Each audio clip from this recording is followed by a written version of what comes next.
Bonjour les flammes jumelles, c'est Diana de la chaîne Diana Guidance et on se retrouve pour les énergies de la semaine du 2 au 8 octobre 2023 avec ici une colonne pour le chaser, une colonne pour le runner, deux cartes pour la relation. On commence par le chaser avec cette carte, ce 6 de bâton. Alors le bâton, on est dans le faire, dans l'action. Avec le 6 de bâton, on est dans quelque chose qui a à voir avec le rapport aux autres sur la scène sociale, quelque chose qui a à voir avec le fait d'être reconnu, d'être apprécié, d'être aimé, ou en tout cas d'oser se montrer. On a en carte d'évolution le page de Pentacle ici qui a plusieurs chemins possibles. Il est à un carrefour et il doit choisir. Là, il a l'air de choisir à pile ou face en jetant sa pièce. Lui, ça va pour lui. En fait, il n'a que l'embarras du choix. Il a de l'argent, il voyage léger. Il est dans l'élaboration de son chemin de vie, dans sa construction. Il ne sait pas forcément où il va, mais il est assez serein avec ce qui s'ouvre à lui. Donc là, on a l'impression que ça parle vraiment du rapport à la vie sociale, au travail, aux nouvelles opportunités, aux choix à faire, à la direction à prendre, peut-être des pistes à essayer, sans trop se prendre la tête, mais pourquoi pas tenter quelque chose. Parce que là, on aspire à un petit peu plus de légèreté. Hein, c'est pas grave, on a le droit d'essayer une piste et puis de se planter, et puis de faire machine arrière. Enfin, on est dans ce terrain d'expérimentation sociale. Là, le conseil, c'est de lâcher enfin quelque chose qui a été très très lourd. Là, on a un 10 d'épée. Avec les épées, on est vraiment dans le psychisme, dans le monde de la pensée, de tout ce qu'on rumine. Et, euh, et quand je vois ici les cartes pour la relation, il y a de la souffrance à ce niveau-là. Ici, on a un 9 d'épée suivi du 10 d'épée. Donc, je vais m'attacher à ça. Euh, la première carte pour la relation, avec ce 3 de pentacle, hmm, on sent que c'est pas fluide. Il y a quelque chose qui fait obstacle. Alors, je pourrais dire une énergie tierce. Ça peut être une personne, c'est pas forcément une personne. Ça peut aussi être une situation, ça peut aussi être l'évolution de chacun qui fait que chacun est dans certaines préoccupations qui ne sont pas alignées. Donc là, c'est un peu dissonant en fait entre les deux. Il y a pas, des fois, c'est très complémentaire, même si c'est dans des domaines différents. Il y a un effet de vase communicant. Là, c'est un peu dissonant. Ouais, on n'a pas cette impression d'harmonie globale. Il y a des grains dans les rouages. Il y a des choses à épurer, à nettoyer. La conséquence de ça, pour l'instant, c'est qu'au niveau du lien, beaucoup d'angoisse. Vous voyez, avec ce 9 d'épée, beaucoup d'angoisse, de ressassement, de tristesse. Là, il y a des épreuves à traverser, à dépasser. Et quand j'ai tiré une carte supplémentaire en me demandant mais c'est quoi cette prise de tête là, pourquoi tant d'angoisse, j'ai tiré le 8 d'épée. Donc il y a vraiment une continuité, c'est toujours de l'épée, c'est toujours de la peur. Hein. Le 8 d'épée, là on a un bandeau sur les yeux, on voit pas de quoi il s'agit et donc on se sent bloqué, on se sent prisonnier d'une situation, ce qui ne correspond pas à forcément une réalité, parce que de ce 8 d'épée, on peut se sortir assez facilement, mais en tout cas la perception qu'on a de la situation, c'est qu'on est paralysé par des peurs. D'accord. Donc là, entre 8 d'épée, 9 d'épée et 10 d'épée, c'est lourd, c'est difficile. Heureusement, le 10 d'épée nous indique la fin de ce cycle, la fin de ce moment difficile, donc dont le chaser doit s'extraire. Il y a peut-être quelque chose à comprendre, il y a certainement des choses à lâcher. Ça me parle, moi, de quelque chose qui a à voir avec le deuil, avec lâcher des illusions, lâcher peut-être des espérances, des choses auxquelles on s'accrochait, qu'on avait peur, peut-être. Alors, sur un plan matériel, ça peut être des choses qu'on a peur de lâcher par une crainte d'insécurité matérielle.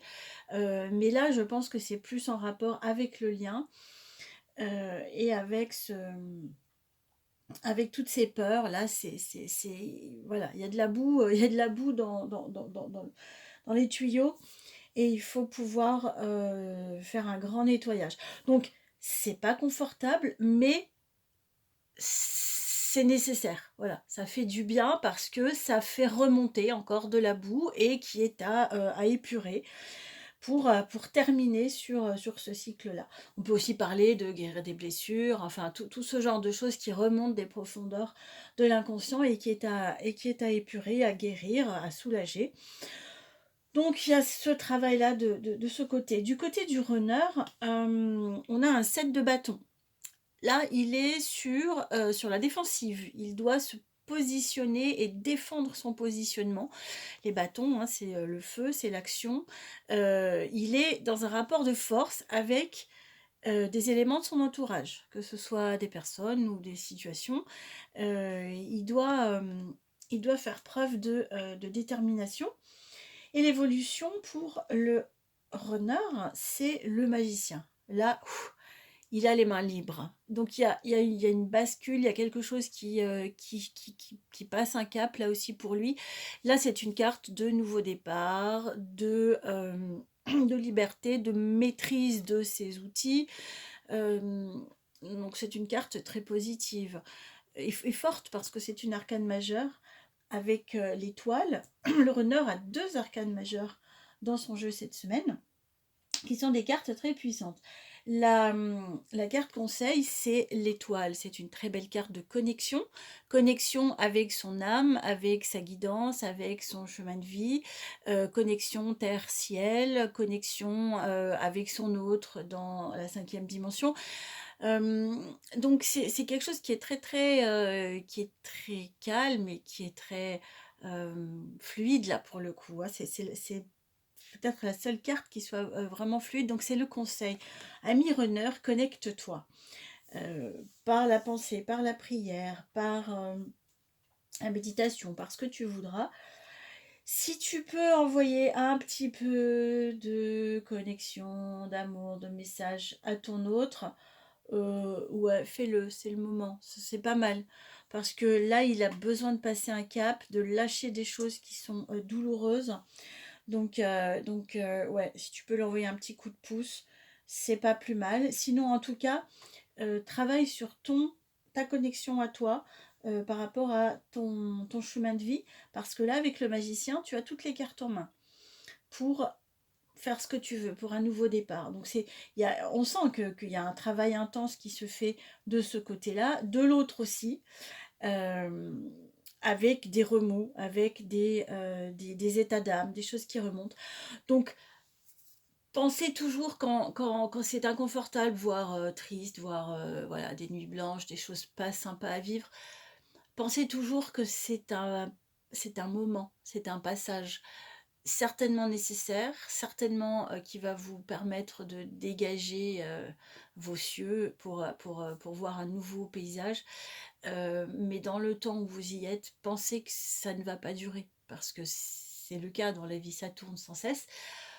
Donc pour ceux qui sont dans ce genre de grand déblaiement, je souhaite bon courage et bon processus.